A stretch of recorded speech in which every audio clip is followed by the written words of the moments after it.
best moments of the 2010s decade for Denver sports. Really, there was only one answer for what the best moment was. Yeah, I mean, it's helpful when you only have one championship in 10 years. Super Bowl 50, baby.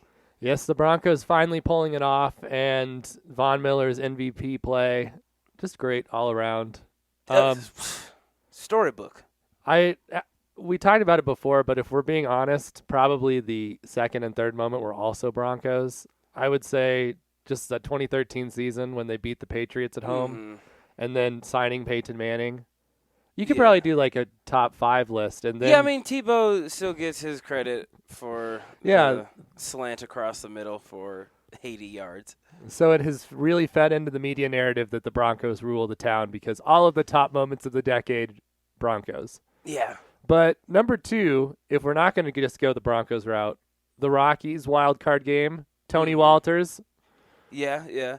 The game itself was long drawn out and wasn't super exciting. Like the wild card game that they lost the season before was a more exciting game. Yeah. But it's the only playoff win that the Rockies got.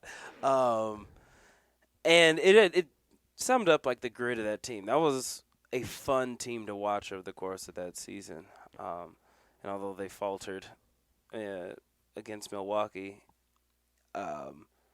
that's still the number 2, because anytime the Rockies do marginally well, it's a celebration for the whole city. Yeah, and I mean, I don't think anyone thought that it was going to go this poorly for the decade. At the beginning, we just had a lot of seasons where it was like they might be good, and we got one playoff win out of it. Well, the fact that Troy Tulowitzki retired as a Yankee really just tells you never know what to expect. But this is a celebration, so top moment. The Rockies' wild card defeat of the Chicago Cubs was a glorious time. And then I think we got a few at 3, tied for third. I've got 2. All right, hit 'em. The Avs, that game where Cale Makar's first game in the playoffs, Calgary, when they got 3 goals in the first period and the third was Cale Makar. That was the highest I've felt in a single moment of any sporting event maybe in my life, where I was just like, I don't think this is real anymore. So that was pretty great. Mine, for the Nuggets, there's been a lot of consequential things, but I'm just like one particular play was against the Los Angeles Lakers, the 2012-13 glorious season. Andre Iguodala's threaded alley-oop pass to Kenneth Faried right over Dwight Howard's head. It really was like, oh, we have slayed a giant moment. And I think that was like almost the last time the Lakers were good at that point, too. Yeah. So that was a culmination of so many years of misery and feeling like we came out of it.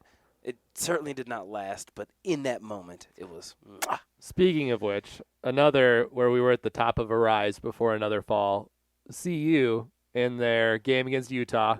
We were at that game. Students rushed the field. We didn't, but we were there in spirit on the field. And that was, they won the Pac-12 South. Yeah. Their only bowl season of the 2010 decade. They lost the bowl and the Pac-12 championship game and basically every game since then.